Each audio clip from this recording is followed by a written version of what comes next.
சரண் Krishna YouTube சேனலுக்கு உங்களை அன்புடன் வரவேற்கின்றேன். குலதெய்வம் நம் வீட்டில் எப்படி பேசும் என்பதை பற்றி தான் இந்த வீடியோவில் தெளிவாக நம்ம பார்க்க போகிறோம். நம்ம சேனலில் உள்ள வீடியோவை ஃபஸ்ட் டைம் நீங்கள் பார்க்குறீங்க அப்படின்னா மறக்காமல் நம்ம சேனலை சப்ஸ்கிரைப் பண்ணி வச்சுக்கோங்க. நம்ம சேனலில் தொடர்ந்து குலதெய்வ பதிவுகள், ஆன்மீக தகவல்கள் வந்து கொண்டே இருக்கும். வாங்க வீடியோக்குள்ளே போகலாம். ஒவ்வொரு வீட்டிலையுமே குலதெய்வம், அந்த குலதெய்வத்தை வணங்குற குல மக்களுக்காக நான் இருக்கிறேன், உங்களுக்காக நான் இருப்பேன் அப்படிங்கிறத அறிவுறுத்துறதாக இருக்கட்டும், இல்லை ஒவ்வொரு முடிவுகள் நம்ம வாழ்க்கைக்கு தேவையான முக்கியமான முடிவுகள் நம்ம எடுக்கும்போது அது சரியான பாதையில் தான் செல்லுதா, அது ஏதேனும் நம்ம தவறு செஞ்சாலும் அதை உடனே வந்து திருத்துறதா இருக்கட்டும், எல்லாமே குலதெய்வம் முதன்மை தெய்வமாக வந்து நமக்கு கூடவே இருந்து ஒன்று ஒன்றா செய்வாங்க.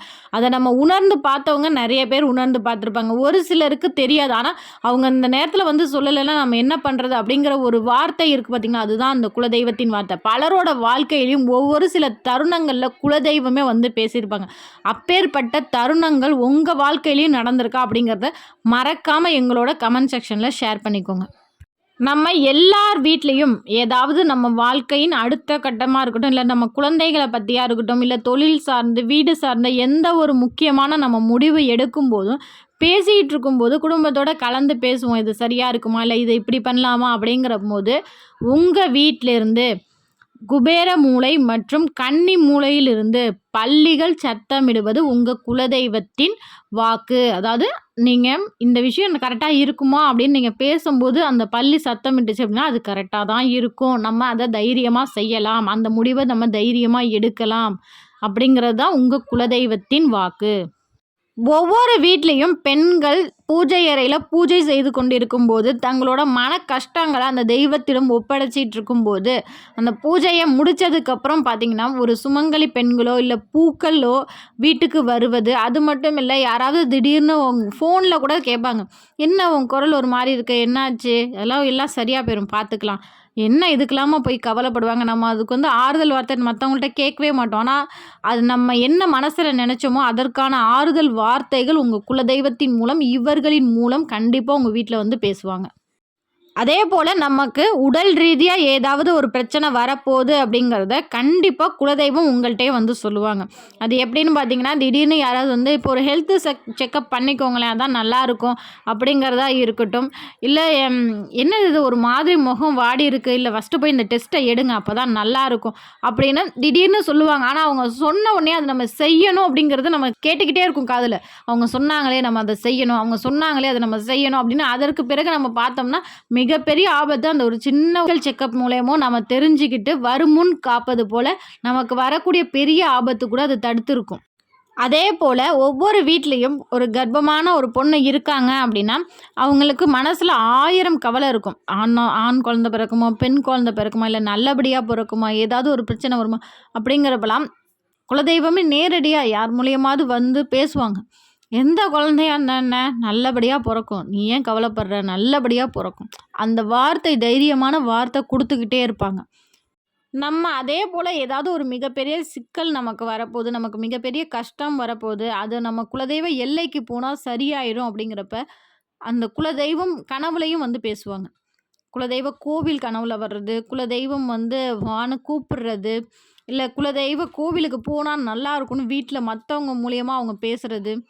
அப்படி நீங்கள் அவங்க பேசும்போது உங்களுக்கும் அந்த குலதெய்வ கோயிலுக்கு போகணும் அப்படின்னு தோணும். அப்படி போனதற்கு பிறகு உங்கள் மனக்குழப்பத்திற்கான தீர்வு கட்டாயம் கிடைக்கும். ஒரு தெளிந்த நிலையில் நீங்கள் இருப்பீங்க.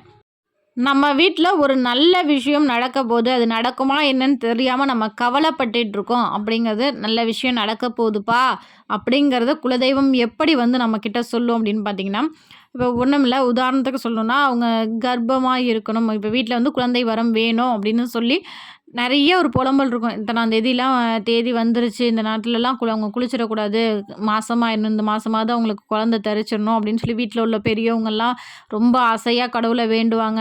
கணவன் மனைவிக்குமே அந்த ஆசை இருக்கும். அதை எப்படி வந்து குலதெய்வம் வந்து சொல்லுவாங்கன்னு பார்த்திங்கன்னா, இன்னும் அதெல்லாம் நல்லதுதான்ப்பா நடக்கும், எல்லாம் சரியாயிரும், அவள் முகத்தை பாரு நல்லா இருக்குது, அதெல்லாம் இந்த மாதம் நல்ல செய்தி தான் வரும் பாரேன் அப்படின்னு அவங்க சொல்லிட்டு போவாங்க. அதுக்கேற்ற மாதிரி உடனே அவங்களுக்கு நல்ல செய்தியும் வரும். இதுதான் குலதெய்வத்தின் வாக்கு. அது மட்டும் இல்லை, ஒரு சிலருக்கு வந்து ட்வின்ஸ் வேணும் அப்படின்லாம் ஆசைப்படுவாங்க. அந்த நேரத்தில் அந்த சுற்றி உள்ளவங்க ட்வின்ஸ் பேபி இருந்தால் நல்லா இருக்குமே, உனக்கு ட்வின்ஸ் தான் பிறக்கும் பாரேன் அப்படின்னு சொல்லுவாங்க. அதே மாதிரி அவங்களுக்கும் ட்வின்ஸ் பிறக்கும்.